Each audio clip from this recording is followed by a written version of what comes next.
This is a piece I did called I Am a Farmer. I am a farmer. Somehow in my heart, it is something that I have always known that I am.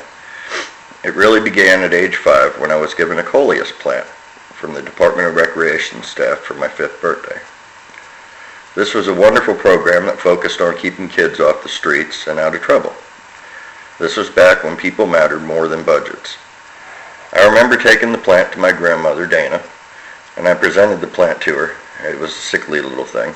I was worried that it would die, but she said, "Don't worry. With some love and attention, it'll be all right." And she was correct. Not only did the plant live, but it flourished.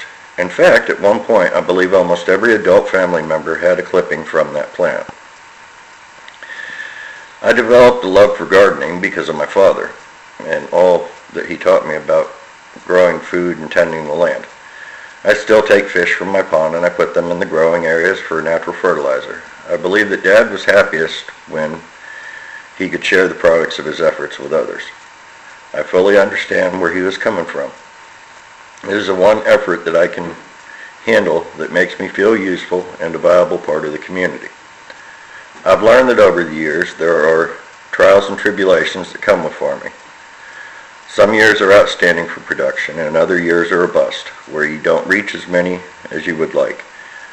No matter what comes my way, I keep farming.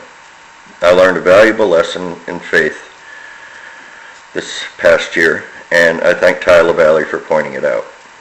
I'm a farmer, and I farm year-round, but what I grow doesn't always happen as you may think. The seeds that I sow can come from many places, but they're special seeds regardless of what their packaging says. I sow seeds of kindness, compassion, and hope. These are among the best seeds to sow.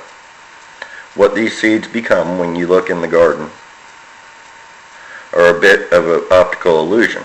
You may see cucumbers, corn, summer squash, zucchini, tomatoes, carrots, turnips, beets, potatoes, beans, peas, and whatever else strikes me to grow. No matter what the appearance of the crops that come from my garden, they are all the same. The crops that I grow ultimately become love, and they're shared where needed. Another thing that grows from my garden is community. By reaching out to others, I in turn help myself.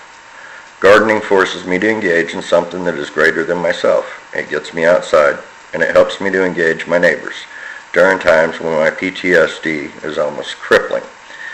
It gives me a mission, and that works well with my inner soldier. It would be safe to say that gardening and farming is my blessing that helps me through my curse. I am proud to be a farmer, and I grow way more than just plants.